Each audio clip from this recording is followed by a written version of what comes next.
We can also see with new update, of course, as well, like what each player is putting in for their ban pick. Currently, right now, it's looking like Los Chicos don't want that slow bro, so that to me pretty much means we're guaranteed to see a Lapras on one of these two sides, probably Trevenant on the other, right?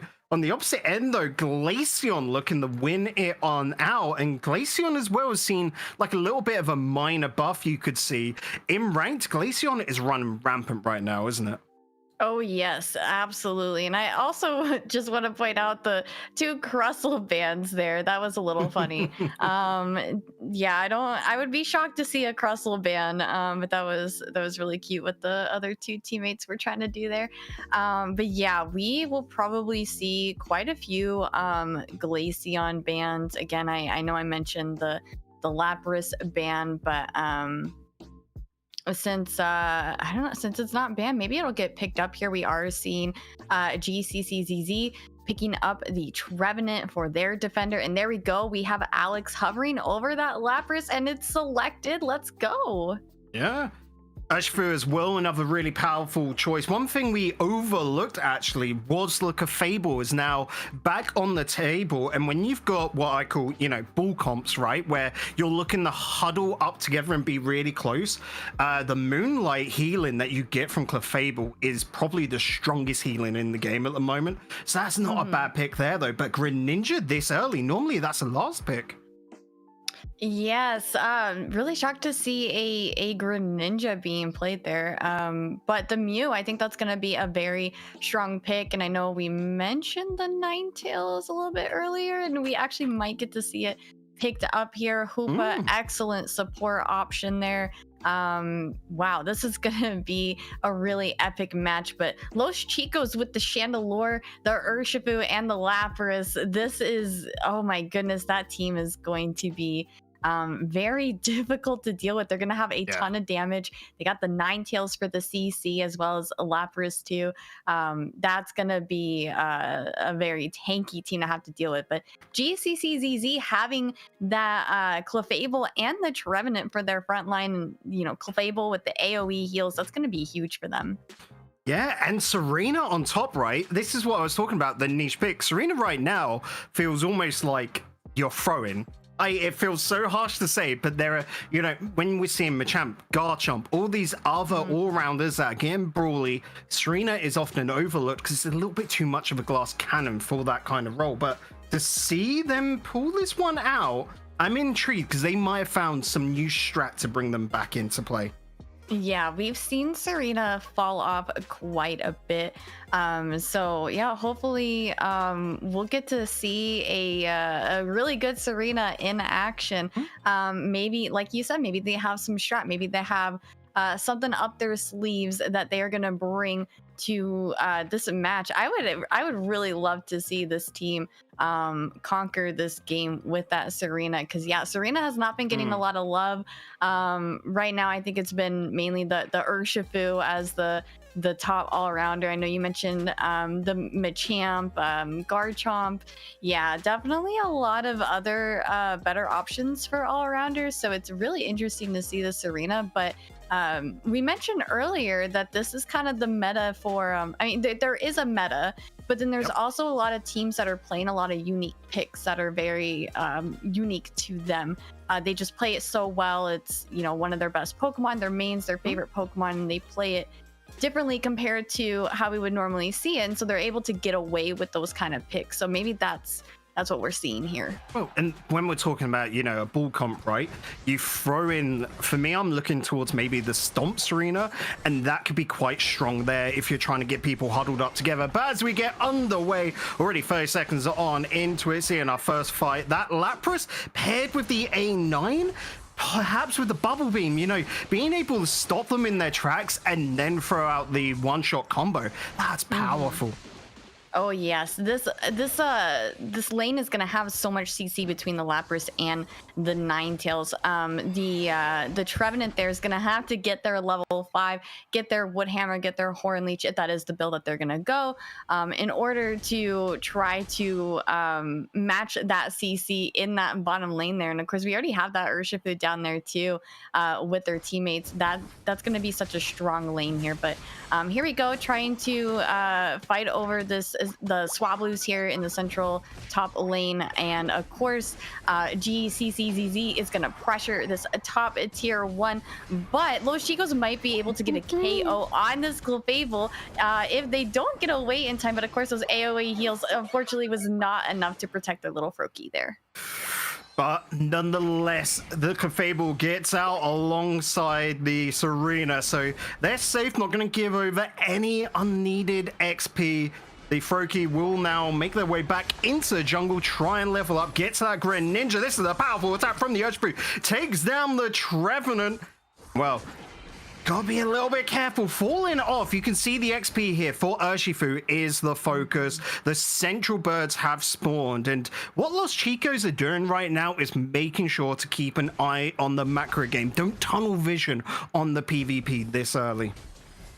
Yeah, just trying to get as much experience as they possibly can there. They were able to get that pick on that Steenie there. That's going to be a little bit rough for GCCZZ there. And of course, they're going to apply so much pressure here with a 4v1 in this top lane. Get some dunks and try to lower that as much as they can. That way they can set it up for a huge overcap. And it's looking like we're going to start getting set up for our bottom objective here soon. Hoopa portaling their teammates down into that bottom base to get set up. And of course, we see what we usually see here, just trying to pick off as much experience and farm as they possibly can. And now we are moving into position. Yeah, getting ready for that first Reggie. It's going to be a Reg Ice. Good positioning from Los Chicos, being able to have the advantage. A wicked punch ready, as says. Sights on someone.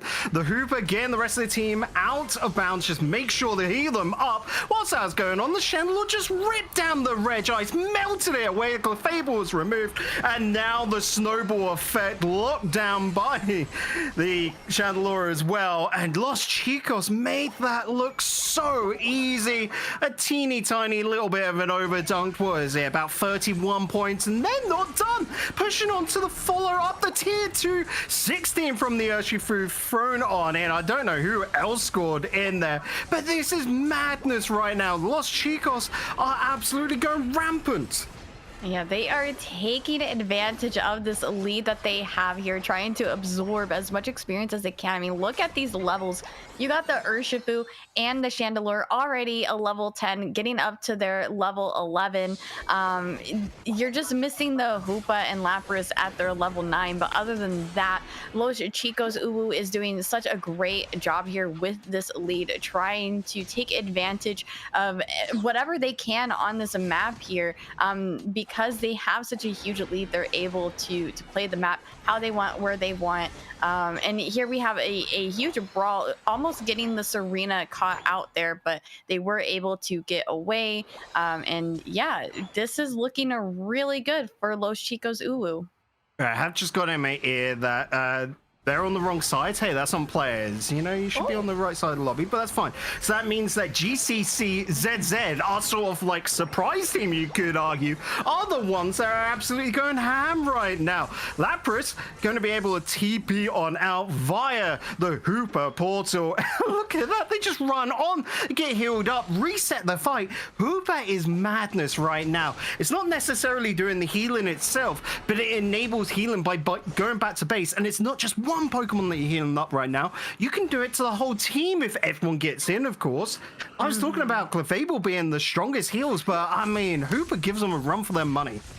Oh yes, Hoopa has such an amazing kit. Just the ability to be able to pour your teammates back for HP, come back and re-engage is so huge. You get to fight for so much longer than the other team can.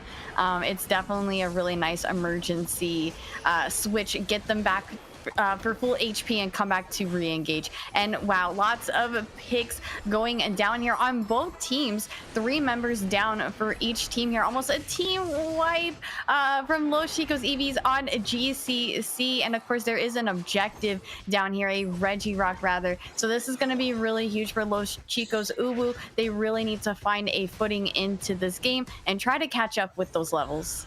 Serena is super low, knows that, tries to run away. The Chandelure with the Serena in their sights, hunting off them. The A9 has got his eyes set on that Regirock, but Greninja thinks better of it, will fall for their sins, but they got the job done. Taking the Regirock away from GCCZZ is going to be brilliant for Los Chicos. Not only the XP for the rest of the squad, but taking away that defensive buff from their opponents just helps them get back into the game. Still within 200 points, so it's still on the table for Los Chicos right now.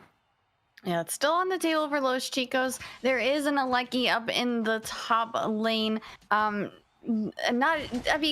think both teams can really defend this. There's plenty of time, so it's not really important about who gets this objective, but rather what they do with the time that they have, trying to get as much farm as they can. But of course, the Lapras and the Hoop are trying to apply as much pressure as they can in that central area and try to buy some time and try to take away time from Los Chicos, that way that they can't get up to this objective. So here we go. It's looking like this is gonna possibly be uncontested. It doesn't look like Los Chicos really wants to pressure that too much. They definitely don't want to give any experience to the other team at this moment, especially with Ray coming up in 30 seconds. Still got that push on the top path. We're talking about the Ray in, well, now 20 seconds. Do they really want to commit here? Of course, when you're looking towards Los Chicos, they've got to defend against this. You don't want the chance for a back cap. Get a little bit more XP as well via the Regirock, but they have given up position. You can see forcing on through. They got their eyes set on both the Trevenant and the Serena in towards that middle area, and now GCCZs will fall back. No, they're just full sending. They are merciless right now, Curly. GCC wanted to take this fight on their own terms, and that is going to be in Los Chicos central area here. The Urshifu just popping off there. 4 KOs, 5 KOs down on Los Chicos team. This is a free Ray for team GCCZZ. This is absolutely huge for them. Oh, the Solar Beam's not going to be able to reach, and yes, the Urshifu will get the final hit on the Rayquaza. Now, can Los Chicos defend against this? Everything going against them. Urshifu is going to be able to dunk one hundo into the top. Hooper, a hundo into the center, and well, Lapras might even get another hundo. The rest of the team has been stopped. Their shields melted away, so that's it from the GCZs. But nonetheless, I think the damage is done. 1 minute. There is the chance for Los Chicos to fight back, but it's a mighty to ask of them.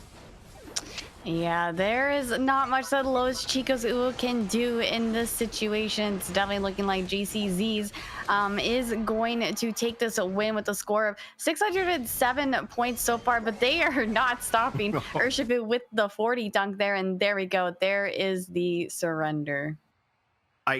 Pretty understandable surrender. You're like, what, 550 points out now? Of course, the players can't see that, but you can still see the number of goals, and at that point, you just say, that's it, don't worry, GG's. It's a best of 3. We can still bring it back. And I'm thinking right now, like, if you're in your draft stage, right? Because 2 months ago, we would have said most games, or at least 70% of games, were won during draft because you had such prominent Pokemon to pick from. Because we've got so many strong picks now, are we back in that stage where you want to be first pick purely because then you can get that pivotal, like, first choice and then go from there, or are we in that same case where being second pick is actually stronger because then you get to prioritize two picks? Remember when we used to get the Urshifu Comfey combo, right, where you wanted to be second pick purely for that, to get them both together at the same time. If Urshifu got sniped away, then you could do Dodrio Comfey, or something to back it on up. I haven't and you would had still have too that much chain. experience with competitive UCS season. I did compete in the first season, but my team wasn't, we weren't one of those teams. We weren't like a top 16 team or whatever. But I can definitely vouch and say that communication, those comms, is such a big thing. You have to be calm. You have to be ahead of the game, try to be ahead of the other team with those decisions. It's definitely not easy to have those good comms, and there's different style of comms too, so that's another big thing that comes into play here. That Absol ban, that's interesting. That's one of the last bans I would have expected today. I think that could just be you're banning away a Pokemon that you don't care about as such, so that you've got more on the table to choose from. But as I say that, Decidueye is first pick. That's not Glaceon I can understand, because Glaceon is strong at the moment. But yeah, Decidueye? That's an odd one to me.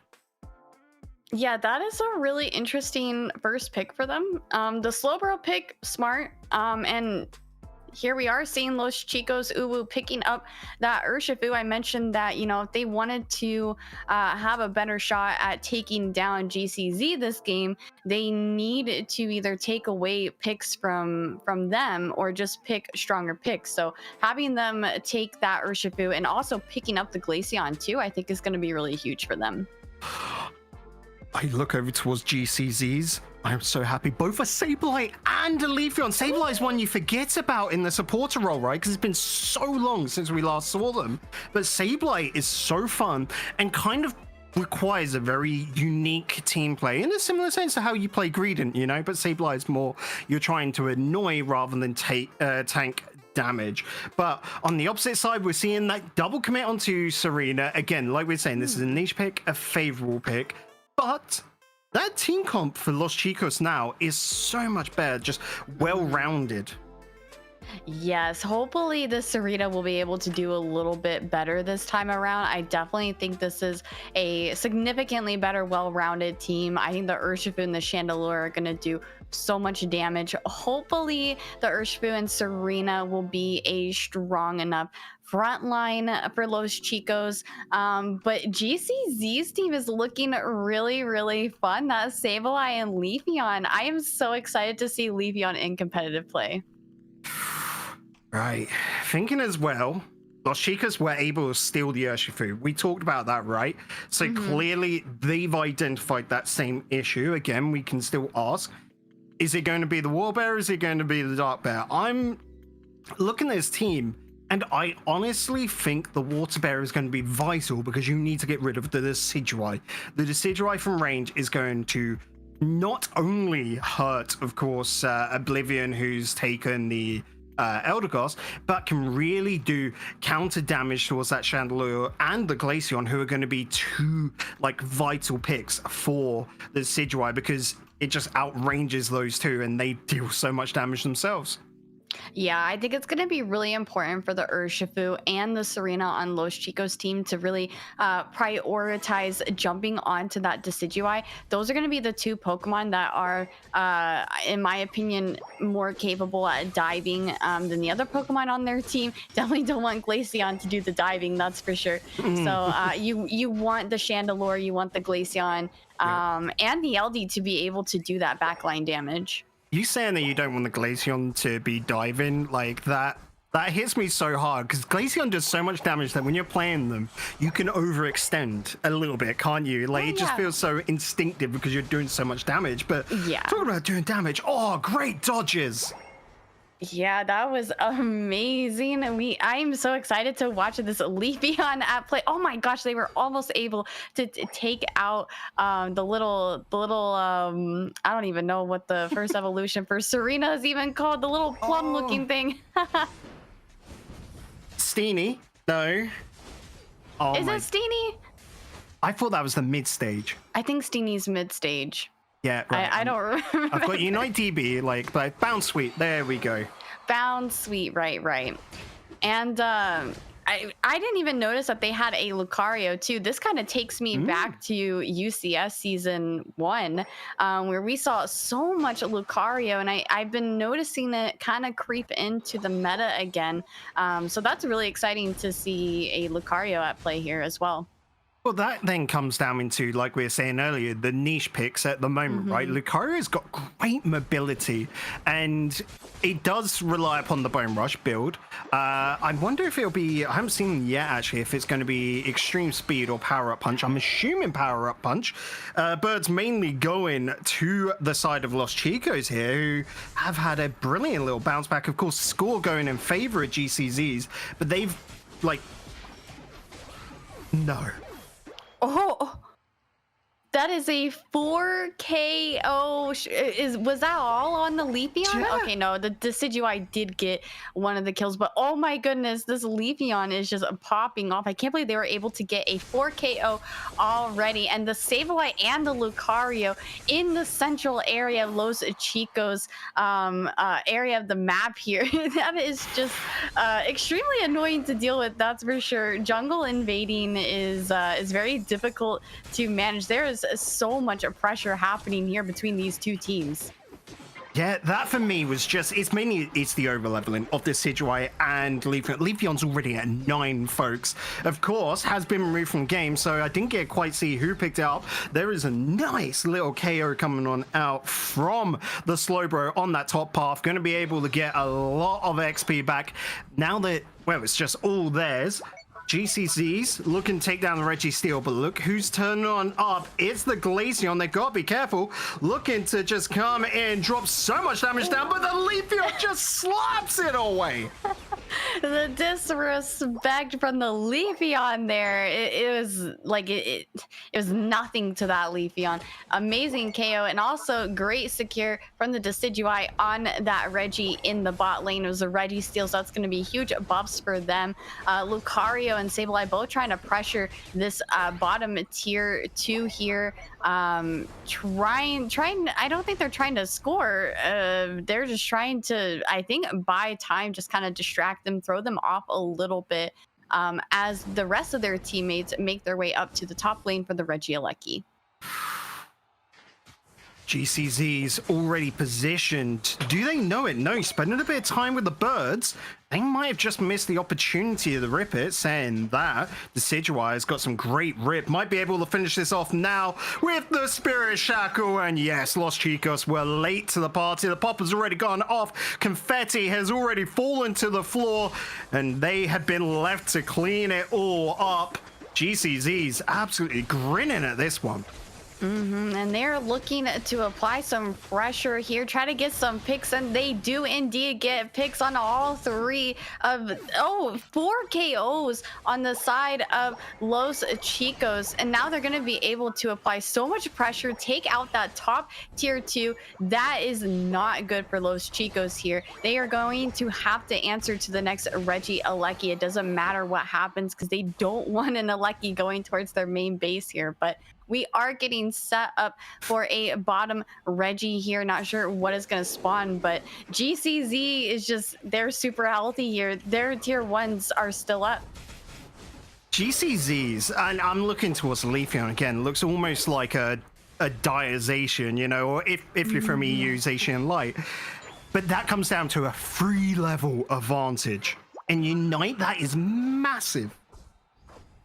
Yeah, and looking at these levels here too, there are lots of level 12s on the side of GCZ. Los Chicos is kind of struggling a little bit with levels and scoring as well. GCZ already sitting at a score of 339. There's just so much pressure coming from GCZ here. Again, fighting on their terms. They will take the fight wherever they want, when they want, because they are capable of doing that. Their levels are just so strong, already having Leafeon at a level 13. Now they were able to get the KO on the Lucario there, so any picks at this point is going to be good experience for Los Chicos. Los Chicos, you can pinpoint that one of their biggest issues is focusing on a Pokemon. Finally, they've got the Leafeon locked down, remove it from play. They need to chase on, get rid of this Slowbro, because again, that catch-up XP is going to be so vital for them right now. Urshifu, you can see, is already back up to level 12. Glaceon's on 12. Let's get the rest of the team up to the mark. Regieleki has been sent on its way by the Sableye, trying to just focus the attention of Los Chicos away. You can see GCZs are fearful right now. They are respecting their opposition. Glaceon has gone back to base to deal with the Regieleki. This is the chance for Los Chicos to get back into the game. Yes, this is absolutely huge. They were finally able to get some KOs, which if you saw, every time that they were getting a KO, they were getting levels, which they really need that in order to get a footing into this fight. Now, levels are kind of evening out here. There are more level 13s on the side of GCZ, but Los Chicos UwU is doing really good at keeping up here as best as they possibly can. And when there is a Ray, there is a way. So this is not game over yet for Los Chicos. This is still anybody's game. Another KO as well. Los Chicos, level 14 Glaceon. The highest now, you know, thinking from being that far behind, showing how useful that catch-up mechanic is and how, well, you shouldn't forfeit until after the raid fight, you know? Like, I'm looking at you, ranked warriors. This is the way. Yes, never surrender before a Ray. You can be so far behind, but if you can just get the secure on that Ray, get those scores in. And if you surrender before the Ray is gone, you'll never know if you were able to catch up or not. There are so many catch-up mechanics in this game. It's never over until the giant green lizard is out of the pit. But here we go. Speaking of, it is being ripped, and it's the Decidueye with the Spirit Shackle secure. Is absolutely huge for GCZ. That was the win con for Los Chicos, and of course, they are just falling down like dominoes. That is a whole team wipe from GCZ. So I was there looking at this going, what on earth are GCZs thinking? They were all split, weren't they? No one together. They were not looking for the fight. They were looking for the steal. And that to me is just bonkers, but it makes perfect sense.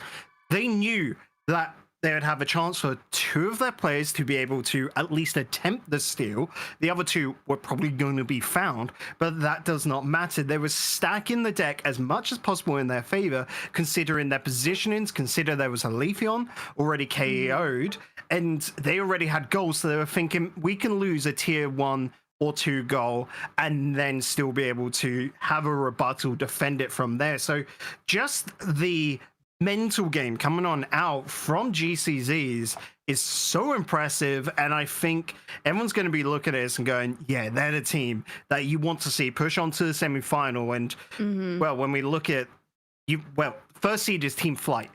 That's going to be a strong opponent to go up against.